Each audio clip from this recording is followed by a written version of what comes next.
서울시가 도시정부에 두 팔을 걷어붙였습니다. 재건축 단지에는 줄줄이 심의 통과 소식도 들려오고요. 또 대대적인 인센티브 도입에 업계 내에서는 기대감도 느껴지고 있다고 합니다. 네, 여기에 또 최근 청약 시장에도 훈풍이 불어오면서 침체된 부동산 시장도 조금씩 기류가 바뀌고 있는 거 아니냐 하는 얘기도 나오고 있습니다.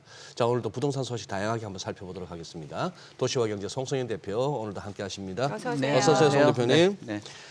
요 서울시 재개발 얘기 문제 한번 짚어보죠. 사실 뭐 역세권이 뭐 개발도 많이 돼 있다고 하지만 또 어떻게 보면 가장 또 정체돼 있고 낙후돼 있는 곳이기도 하고 서울에 다니다 보면은 네. 자, 이번에 서울시에서 이제 역세권 개발 활성화를 위해서 용적률을 얼마까지 1,300%까지 네. 요거 한번 알려주시 내용을. 서울의 그 일반 상업 지역이 용적률이 한 800% 정도 되거든요. 네. 그러니까 우리나라 전반적으로 광역시를 보면 광역시가 한 1000% 정도 돼요. 근데 1000% 대비했을 때도 낮고 또 역세권을 중심으로 어떤 뭐 지역 경제라든지 어떤 뭐 활성화를 해야 되는데도 불구하고 조금 부족하다라는 평가들이 있습니다. 제가 들어오기 전에 확인을 해보니까 2023년도에 2호선의 그 승하차되는 한 인원들을 보니까 한 260만 명 정도가 차량을 또 승하차를 하고 있고요. 서울 같은 경우는 지금 1호선부터 한 8호선까지 있잖아요. 예. 승하차 요인 그 인원들 8호선에 보니까 9호선. 1호선부터 8호선까지만 기존에 보고 뭐 9호선 같은 경우는 좀 다른 뭐 다른 개념이니까 예. 그것만 해도 한 30억 명 정도가 승하차를 해요. 그러니까 엄청나게 이렇게 승하차하는 인원들이 있는데 여기 유발되는 어떻게 보면 이 흘러가는 사람들 하나하나가 뭐 생산성을 키울 수 있고 또 소비를 할 수 있는 인원들이잖아요. 근데 이런 역세권들을 스쳐 지나간다라는 거는 좀 안타까운 거죠.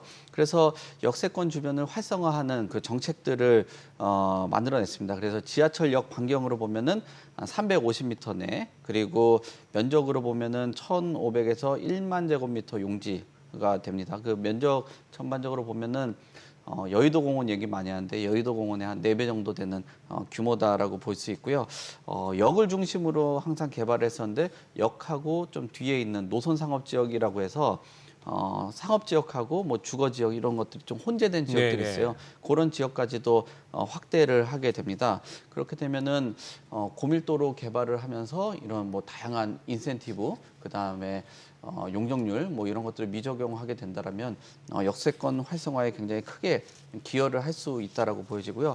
이런 상향된 용적률 보면은 공공기여라고 해가지고 개발을 하는 그 안에서 일정하게 공공에 기여를 하다 보니까 수익성이 좀 떨어지는 부분들이 있거든요. 그런 수익성들을 보존을 해주기 위해서 공공기여하는 부분들을 뭐 최대한 좀 줄여주려고 하는 그런 모습이라고 볼 수 있고요. 그리고 우리가 일반적으로 보면 그 강남의 주요 지역들 보면 도산대로라든지 그다음에 강남대로 이 일대도 그 노선 상업 지역들이 있거든요.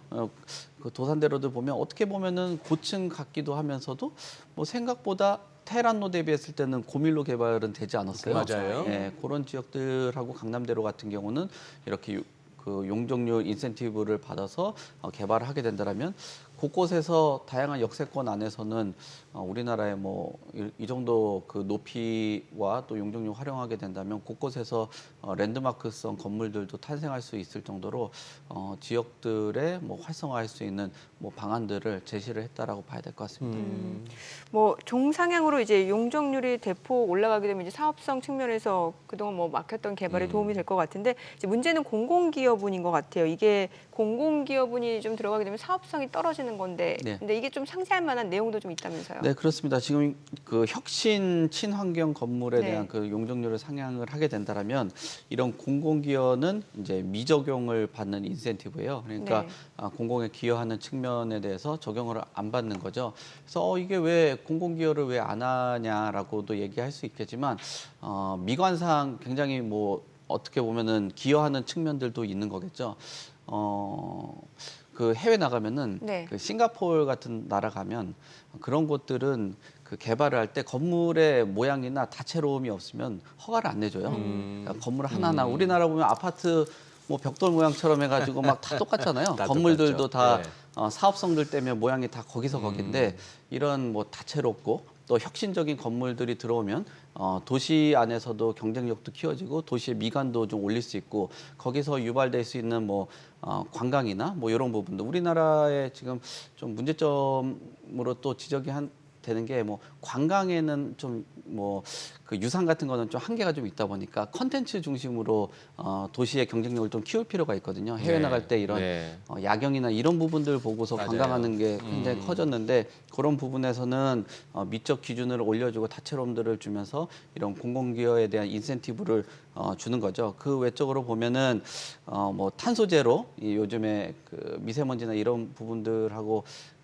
또 에너지 요 부분들 좀 심각하게 생각을 하잖아요. 도시 안에서는 네. 그런 부분들 그리고 관광이라든지 숙박 관련된 인센티브도 주어지다 보니까 이렇게 되면 모두 적용을 하면은 1,100% 정도를 할 수 있습니다. 뭐 물론 이런 부분들이 좀 그 요즘에 공사비나 금리가 올라가서 좀 부담스럽다라고 그 얘기들은 하겠지만 이 정도 인상된다라면은 그래도 개발하는 데 있어서 좀 매력적으로 좀 다가오면서 뭐 시행업체나 이런 분들 같은 경우는 뭐 토지 매입을 하고 또 개발을 하는데 좀 적극적으로 들어갈 가능성이 좀 커졌다라고 볼 수 있을 것 같습니다. 네. 좀 전에 송 대표님 말씀하시는 중에 자료 화면 나온 걸 이렇게 보고 있으니 죄다 똑같이 생긴 그 회색 잿빛의 그 아, 지금 아파트밖에 화면에 없네요. 나오네요. 지금 그러니까 네. 아니 유럽 같은 엉망이죠, 엉망 솔직히. 유럽 같은데 뭐 하다못해 세계 테마기행 같은 것만 보더라도 그 예쁜 집들 도로 그런 것만 보는 재미도 쏠쏠한데 그렇죠. 네. 한국에서 뭘 보여주죠? 서울에 와서 저 아주 이제 그기 한강? 뭐 한강 보거나 뭐 그 아파트 구경하는 것밖에 없죠. 아파트 구경밖에 그러니까요. 좀 저런 부분은 진짜 아쉽습니다. 네, 아쉽습니다. 지금 이제 서울시가 이제 재개발 힘쓰면서 도시 정비 촉진 계획도 이제 네. 윤곽을 드러낸다 네. 이런 얘기인데요. 그 중에 하나가 노량진 4구요. 네. 여기 지금 사실 지난해부터 이주 시작했던 곳 아닙니까? 예, 그렇습니다. 지금 7호선 장승배기역하고 가까운 곳에 위치를 했는데 12월부터 네. 말씀하신 대로 이주를 예. 했고요.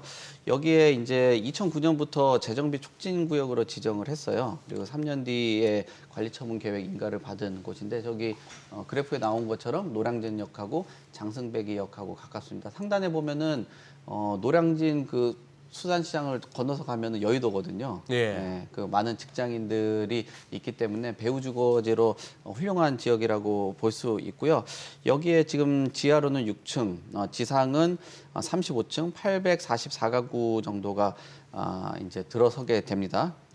노량진 지역 많이들 가셔봤겠지만 여기 이제 도로 여건이나 이런 부분들이 좀 열악했던 좀 그래요. 지역이거든요. 네. 그리고 뭐 가끔씩 저도 뭐 컵밥도 뭐 친구들 만나러 가고 먹고도 했었는데 예. 그 밑에 거기 먹다가 좀 밑으로 내려오다 보면은 이 지역들을 좀 만날 수 있습니다. 거기에 정비 기반 시설이나 이런 부분들이 좀 들어가다 보니까 뭐 도로도 좀 좋아지고 화재 같은 거 나고 그러면 위험하잖아요. 네. 차량 진입 못하면 위험한데 이런 그 안전적인 부분에서도 좀 긍정적으로 볼 수 있겠죠. 그래서 공공 보행 통로 같은 경우도 3m에서 한 6m 정도로 확대가 되다 보니까 이런 부분도 좀 개방적으로 보여지고 그다음에 공공기여하는 게 그냥 이런 뭐 단순히 주택이나 이런 부분을 떠나서 뭐 지역 안에 그 체육시설 이런 것들 건립을 하다 보니까 아무래도 그 지역 주민한테도 좀 도움이 되는 그런 개발 형태가 되지 않나 그렇게 보입니다. 저쪽 지역 상점벽해가 이루어지겠구나. 네.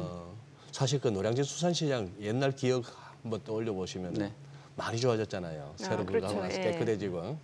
음식 맛은 근데 그때가 좀 더 그립더라고요. 사실 그 말씀들 많이 하죠. 예? 옛날에 막 호객 행위하고 밑에 막 물 흥건하고 할 때 그때 맛은 더 좋았다는 얘기는 있긴 있어요. 그래. 최근 서울시에서 이제 건축 심의가 줄줄이 통과됐는데 눈에 띄는 곳이 이제 용산구 한남 5구역 그리고 네. 이제 동작구 흑석 9구역. 네. 이게 한강뷰 단지로 이제 조성될 예정이기 때문에 네. 뭐 많은 관심을 받고 있는 상황인데 네. 특히 한남 5구역이 지금 2,600가구라면서 이거 대단지 아니에요? 예, 그렇죠. 지금 지상 23층에 예. 2,592가구 그러니까 2,600가구 예. 정도 네네. 되는 거겠죠. 그래서 이제 한강부터 남산까지 되는 그 지역에 어떤 뭐 큰 그림 그리고 고급 주거지가 탄생된다라고 봐야 되겠는데요. 개발업이나 부동산 업계에서 보면은 그 한남동 보면은 우측에 보면 옛날에 유엔빌리지 해가지고 한남더일 그다음에 나인원 한남 이렇게 있는데 요즘에는 그 한남동의 부촌의 지도가 약간 왼쪽으로 가고 있어요. 공원 쪽으로. 네네. 그러니까 뭐 더 파크사이드 한남이라든지 그다음에 그 유엔사 부지나 그 용산 공원들이 들어오는 이쪽이 이제 앞으로의 예. 그 미래 지역인데 그 하단 쪽에 있는 곳이 한남 5구역입니다. 여기에 한남 5구역 같은 경우는 그래도 뭐 입지나 사업성이 가장 좋다라고 또 평가를 받는 재개발 사업지다 보니까 많은 관심들을 갖고 있고요. 그리고 한남 그 우리가 소위 말하는 배산임수라고 하죠. 앞에는 한강이 있고 뒤에는 산이 있는 그런 그 입지라고 볼 수 있을 것 같습니다. 그 외적으로도 보면은 영등포에 있는 물레동이라든지 또 흑석 9구역 같은 경우도 건축 심의를 통과를 해서 예. 앞으로 이 지역 전반적으로 봤을 때 양질의 그 공급이 나온다라고 볼 수 있을 것 같아요. 그리고 양질의 공급이라는 게 아까 그 회색빛 아파트뿐만 아니라 말씀하신 대로 주변의 경관하고 또 잘 어우러지는 게 이제 양질의 그 건물이라고 볼 수 있는 것 같은데 네. 그 부분에서 뭐 건축에 대한 그 심의 통과한 내용들 그것을 바탕으로 개발을 한다라고 하면은 뭐 경관하고 어우러지는 명품 주거지가 탄생된다라고 볼 수 있을 것 같습니다. 그래요. 예. 다음에 저쪽도 한번 네. 짚어봐 주시죠. 저 교통 호재로 좀 들썩들썩하는데 GTX. GTX 이제 네. 개통했잖아요. 네. 수서 동탄이. 네. 그랬는데 지금 그쪽 지역에 어떻게 집값이나 이런 분위기는 어떤가요 지금? GTX-A 들어오고 나서는 네. 집값들이 굉장히 좋아요. 그리고 좋다라는 표현이 뭐 그 주택 가격이 상승했다라고 볼 수 있겠죠.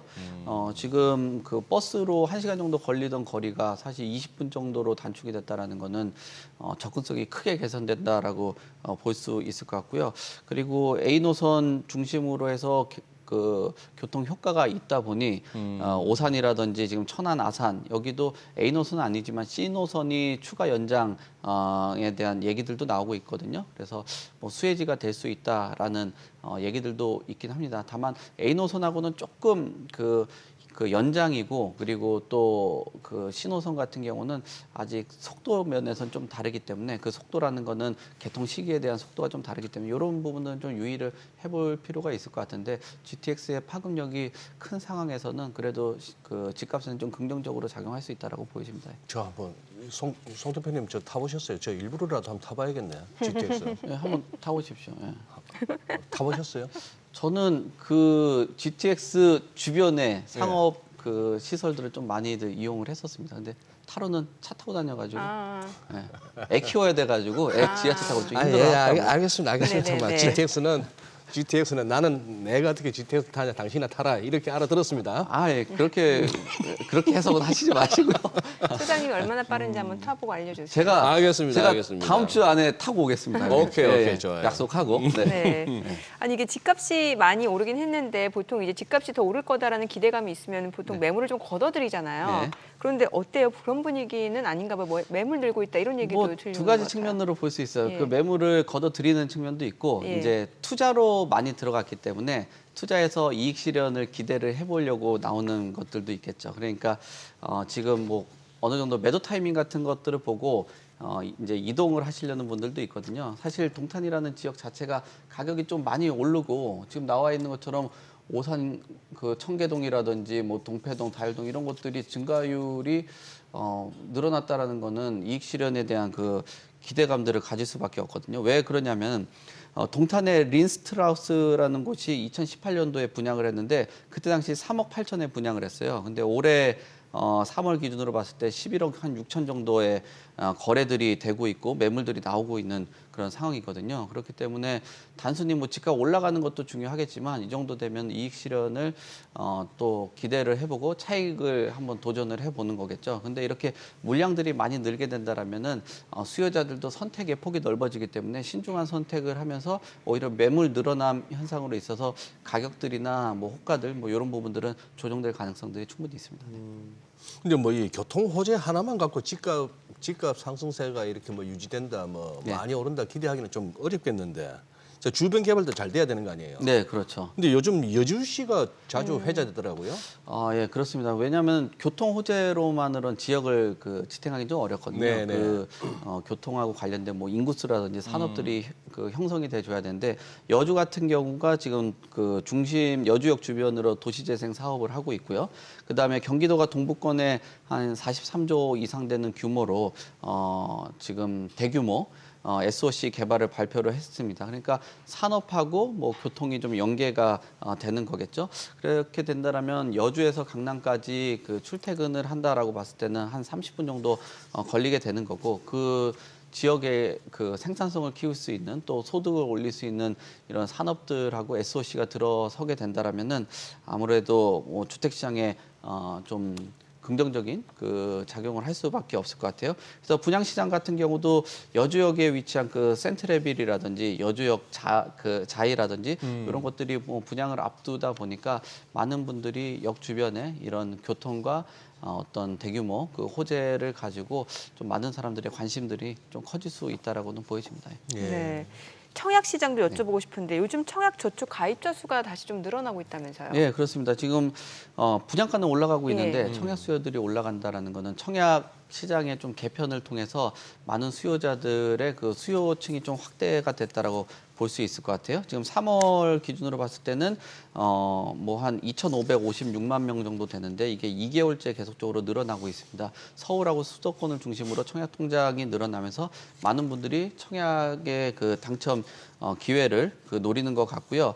이게 2010년부터 계속 올라가다가 2022년 7월부터는 좀 떨어졌었거든요. 네. 근데 청년들에 대한 혜택도 키워지고 그리고 뭐 지금 여러 가지 기회들이 커지다 보니까 아무래도 신청자들이 꾸준히 늘고 있습니다. 이 청약 통장뿐만 아니라 가점하고 경쟁률도 높아지고 있는 그런 상황이기 때문에 청약 시장에 뭐 이런 봄 기운이 조금씩 들어서고 있는 그런 흐름이라고 볼 수 있을 것 같습니다. 그동안에 뭐 청약홈 개편한다고 조금 청약 일정이 좀 미뤄졌었던 것이 네, 다시 시작되는 거죠. 예, 그렇습니다. 그것도 있고 또 총선 지나고 나니까 그런 부분들도 있을 것 같습니다. 근데 서울 외에도 뭐 좀 괜찮은 데가 있다면서요, 청약 성적이? 네, 지금 보면은 하남, 남위례, 그러니까 네네. 성남 지역들이 되겠죠.